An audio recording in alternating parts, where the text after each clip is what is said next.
Hi there, it's Steven, your hardship real estate pro here again on the YouTube channel with another senior based one on one interview. I have another guest, and as always, I will have that guest introduce themselves and tell us about what they do. So you'll go ahead, tell us who you are and what you do. Yeah, thank you so much, Stephen, for having me. I'm always grateful for opportunities where I can share a little bit about what we do over here at Daybreak. But to start, my name is Morgan Begin. I am the director for DayBreak Senior Services. We are the only licensed senior day program in Northern Utah. We're located in Ogden. And a lot of people, just when they hear a senior day program, okay, what does that mean? We are a place where those who are 65 and older who may need more support, more supervision, just more access to be able to come to and spend their day having fun. We have a variety of daily planned activities that nurture and foster the human spirit. Like we do things like therapeutic activities, recreational activities, and just allow them the opportunity to stay active and stay engaged. There's also lots of opportunities for them to socialize with their peers. So that's what separates us when somebody thinks adult day services or adult daycare programs. The whole umbrella under that is all adults 18 and over who need support, where we're like a very special niche of that community in the sense that we're only 65 and older. So older adults in our community can establish connections and socialize and make friends with their peers. So that's a huge part about getting out and coming to our facility will bring to their lives. We also provide them with assistance with their basic health needs. So, all of our staff consists of certified nursing assistants who are here to be able to help them with just any sort of activities living that they may struggle with, that they might need a little bit of support with. We're all trained in providing services and care to those who have Alzheimer's disease or other forms of dementia, which is the primary population that we have are individuals that are suffering some sort of memory impairment or have some sort of cognitive decline. When they're here, they can know that they're safe and that all of our activities are kind of catered to be able to meet their individual needs and take care of them in that way. And we do lots of fun things like we have like pet therapy, music therapy. We've even had horse therapy.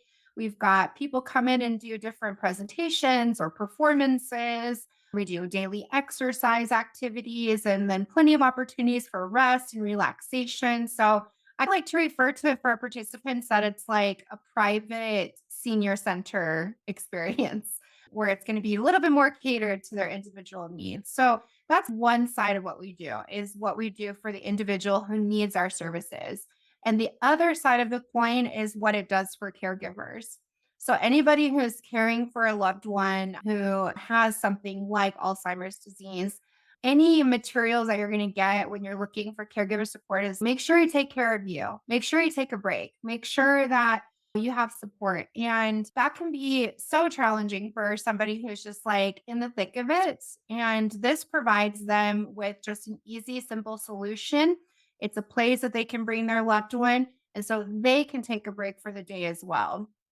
For many of our caregivers that have a loved one that they're caring for, it means that they can go to work every day, or perhaps they're working from home like more people now are doing.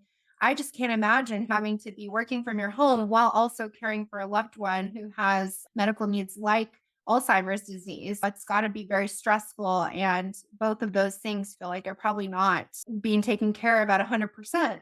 So this gives them that space to be able to engage in their own activities and the things that they enjoy or the things that they need to do.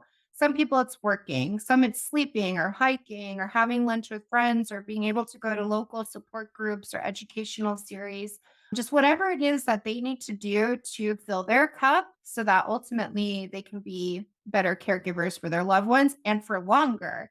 So, our primary goal of our program is we want to prevent or prolong the need for long term care or assisted living and allow older adults the opportunity to age in place, as so many of them have a desire to do.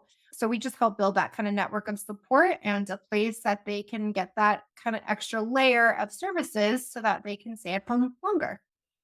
Yeah, it's interesting. You talk about the social aspect of the daycare niche, them being 65 and older and socializing with their peer groups.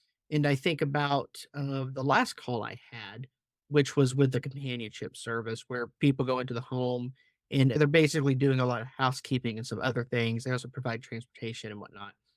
And one of the things I've said in my business, where you have perhaps a widow and maybe they have no family and friends, and for whatever reason, they do need to move into assisted living or memory care because their health predicates it. One of the other things that is a big benefit that I think is really ignored within the senior space is just that there is a huge loneliness epidemic with our seniors that is, again, completely ignored, that I think a service like yours makes a lot of sense. I think maybe you can give us an example of tell us kind of your impressions or maybe even your feelings of someone who first comes to Daybreak that Mhm. has before. Do you see like a transformation for someone who's coming for the first time? What is it like for them? What are some of their common questions or maybe some of their common obstacles to being involved with some of the activities? But then if they continue coming, what are some of the positive results from coming to a place like Daybreak? Yes.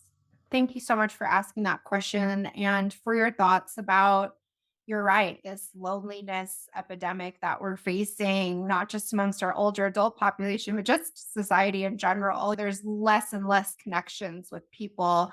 And when we're talking about a generation that relied on that person to person, in person connection, a place like this is super important to continue. I think that I hear this often when a loved one has somebody that they're caring for. It's always, oh, they're not ready for that yet, or we don't need that yet. I hear that a lot. And I always like to think of that question of, okay, pose it back to like, well, then what does yet look like? What are we waiting for to get the help? Because I think so often they're thinking of something that's going to be more extreme, like that means that they need somebody all the time and that maybe they're ready for assisted living or for skilled nursing. And that not isn't necessarily the case in all cases. It could just be that they're needing to establish those connections with somebody else. It's giving them an outlet to be able to fill their day with purpose and fulfillment that we all need to feel like we are a productive and an involved member in our community, in our society, in our lives, our families.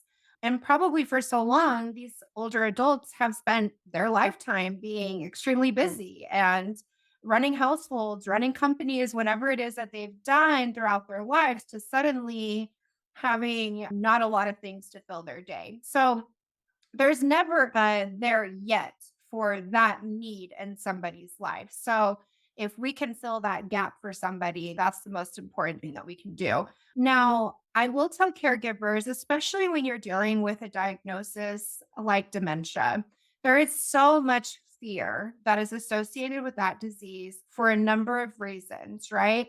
Our cognitive impairments are causing us to not know people, places, things that were once familiar are now unfamiliar. So going into a strange environment is very uncomfortable because they're not sure exactly what's happening, who's there. It's different than what the day to day routine looks like.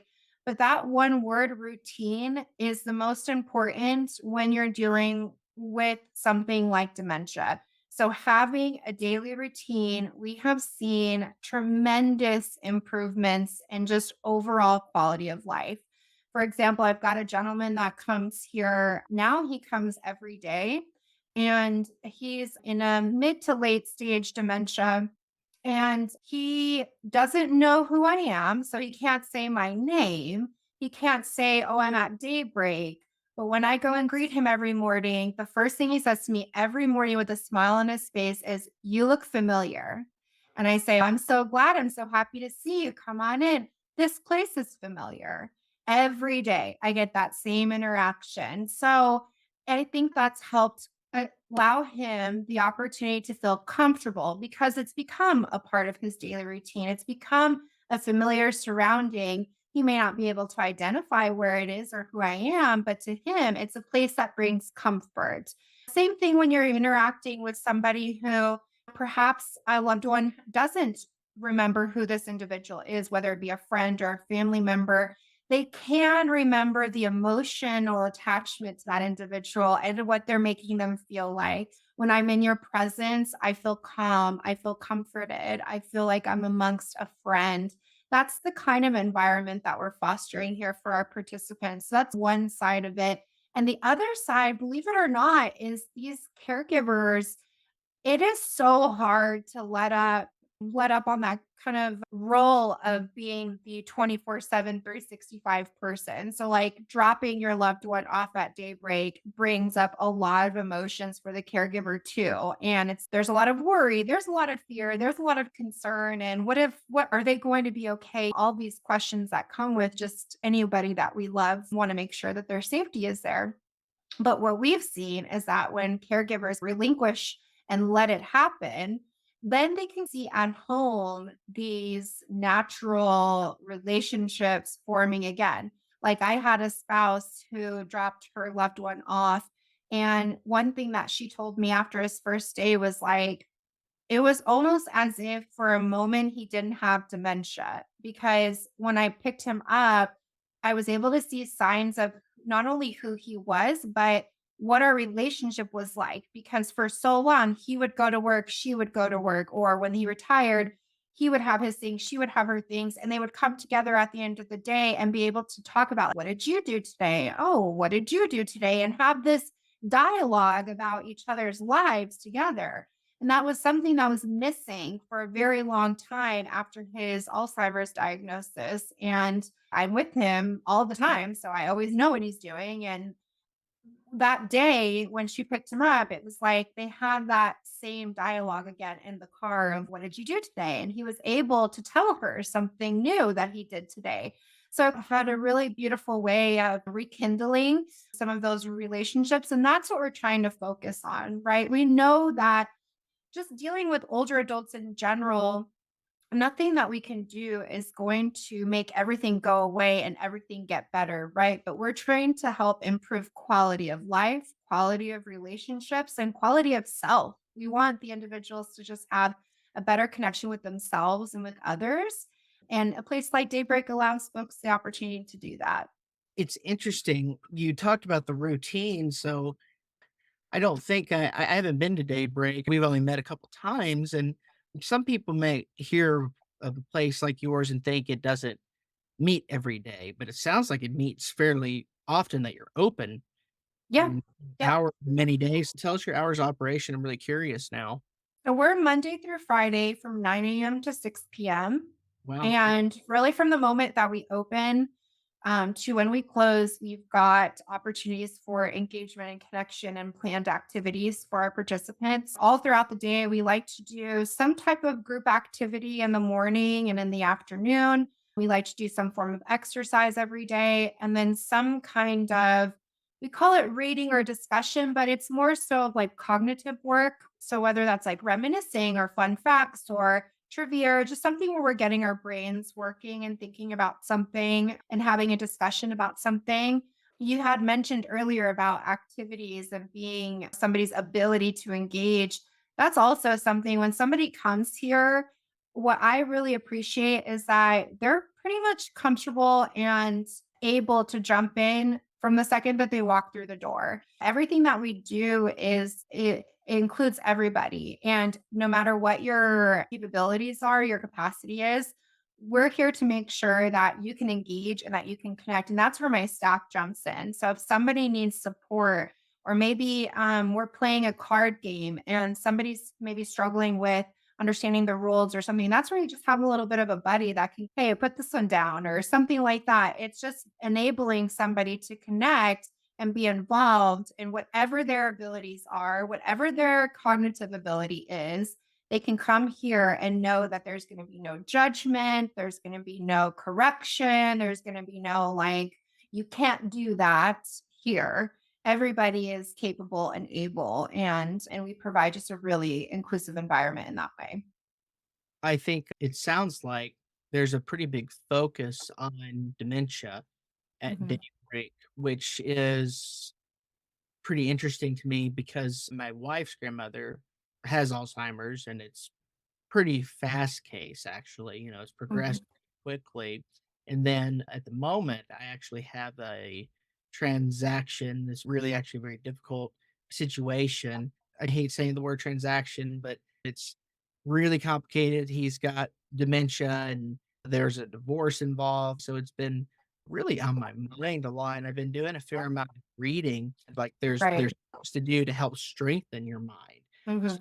sounds like that's part of what you're doing. Is that, correct? Yeah, definitely. We don't want to make any sort of claims that anything that we're doing is going to reverse or interact with the disease progression. But what we do provide is an opportunity to connect with the parts of the brain that are still functioning. And functioning, actually, what the research is showing is could be even more something that's stronger. For example, the areas of the brain that are impacted are things that have to do with like problem solving, reasoning, rationale. That kind of area of the brain is what's impacted. That's why so often it's really hard to tell somebody, oh, yeah, go put that over there. Someone who has dementia. Okay, put what over where and pointing, and that can be very confusing. Everything has to be broken down into in a simple to understand instruction. Grab this paper and put it on that brown desk right next to the window. Those kind of instructions. But what we really lean heavily into is a side of the brain that feels a lot stronger when somebody has a dementia diagnosis. And that has everything to do with emotions, feeling, chit chat, anything that's related to that side of it. We really lean in heavy to it. So, with that comes, like you mentioned, reminiscing, asking questions about their lives, their families, their children, their history, talking about topics that might have been important to them in their lives based off of a time period, for example, when they were children or when they were growing up, or looking at photos. We have a big kind of a photo wall that we have here that we can look at photos of when they were younger and things in their lives and talking about moments there, using music, using animals, using gardening, using cooking, things like that just help people connect to an activity that was once super perhaps important to them or meaningful in their lives, but just builds this sense of themselves using feelings and emotions whenever we're handling that. And with that can also deal with somebody who's struggling, maybe having anxiety, depression, or maybe exhibiting symptoms of sundowning or exit seeking. We can tap into kind of the emotional side as well to provide empathy and sympathy and connection and helping them into redirect into an area that could be more positive for them. So we're all, there's so many opportunities in our communities for caregivers and their loved ones to receive education, especially when it comes to forms of dementia. That's the best advice that I can give any caregiver is to just try to spend some time in those community educational spaces. They're free. They're available to just help build your understanding of what it's like for somebody who's living with the disease and how to care for somebody living with those disease, and gives you a lot of really helpful coping mechanisms and tools that are just going to help in the day-to-day life of being able to go with that, because a diagnosis like dementia can be a very long process of caring for someone, which you might be able to empathize with, of seeing somebody for many years have live with this. And so it's like, how can we live with it? Right. And live in the moment and find some moments of joy and some peace and some comfort during that as well. Yeah. Tell us what you haven't told us yet about Daybreak and what you guys do. Yeah. Really, the things that we try to focus on, I think we talked a lot about one focal point of ours is our person-centered care. So we're really focused on meeting individual needs. We can customize things that are going to be a little bit different because our ratios are 1 to 6. So one certified nursing assistant for 6 participants every day. That allows us the opportunity to create more unique personal relationships with people, which is something different that you'll find in other community based care settings for older adults. But one side of it is also affordability. So we are extremely passionate to ensuring that older adults have affordable access to quality care. I don't have to tell you how expensive it is to have somebody come into your home all day long or to have somebody live in assisted living. We're finding more and more that's growing outside the reach of our older adult populations and their loved ones who are providing care. And then those loved ones, like the distribution of wealth is getting smaller and smaller as we go down and get to different generations. We want to make sure that people can be able to afford care and that price isn't a barrier. So we have several options to provide services. So number one, our personal daily rate is for a full day, it's $99 a day, and that covers 9 hours of care. That includes lunch, snacks, activities. If we go on any field trips in the community, all that is all inclusive of that price, which comes to about like $10 an hour or so, or something like that. So when you're thinking about something like in-home care costing like $25 to $35 just for an hour, having 9 hours of care for that amount could be something that you can take better advantage of more time. We also have half day rates that are a little bit more affordable. So that's $69 a day, and that's 4.5 hours of care. And they can decide if they want to do that in the morning, in the afternoon, depending on their loved one's abilities. Our daily rates are rather low in cost. We only have a 1 day a week commitment and we go month to month. So there's nothing like long term that you have to invest in. But we also have so many programs in the community that help cover respite like DayBreak. So the Davis and Weber County caregiver support programs are both set up to be able to provide respite options for caregivers. So if you're a caregiver caring for somebody, contact your local area agency on aging because they're going to be a network to a ton of resources and support in the community, and they can help connect you to that. And DayBreak may be one of them for you if cost is a barrier for you. We're also an approved vendor with Medicaid. So I am personally passionate about if we're considering older adults as a vulnerable population, which they are, then older adults who have limited financial capacity are even more vulnerable. So programs like Medicaid open up the doors for them to be able to still receive quality care. So we have availability and open spaces for anyone that is on Medicaid. And then finally, we are very proud to be the only senior day program in the state of Utah contracted with the VA. So a lot of veterans don't know this, but our program, it's not service connected. You just have to be enrolled in the VA. And oftentimes the VA will cover the cost for caregivers. I've seen them cover up to 5 days a week with round trip transportation for years. They've done this. So this could be a great option for somebody who's maybe like waiting for a local spot at their local veterans home, or if their caregiver is just experiencing burnout and needing some support. This can be taken care of all through the VA. They don't have to worry about getting a bill for our services, which is just another benefit that we can give to veterans in our community, that they have a safe space where they can come to, and the cost won't be a barrier there. So we just want to make sure that we're providing that kind of affordable access to person-centered care and that we're connecting caregivers to resources and knowing about industries and businesses that are here to help caregivers, to help the older adult populations in our communities and just help them establish a community themselves. It could be so isolating when you're caring for a loved one that requires so much of your time. So when caregivers come here too, like they're equally our friends and our family. We spend a lot of time engaging and connecting with them and developing these personal relationships with them too, and connecting them to what the next level of care looks like, or resources, or just other folks in the community that can provide them with individualized help as well. So when you're here at DayBreak, you just become a part of our family. It's the the other side of the coin there. So I'm just grateful for the opportunity to share this because not many people know that a service like DayBreak exists. It's a very unique care option. A lot of communities and states have adopted day programs as a very popular method of care, but Utah isn't one of them. So, aside from us, there's one other place that does what we do, and it's down in Provo. So, we're definitely the closest thing that you can get in our neighborhood for something like this. We're very lucky to have a community based setting like this in Northern Utah.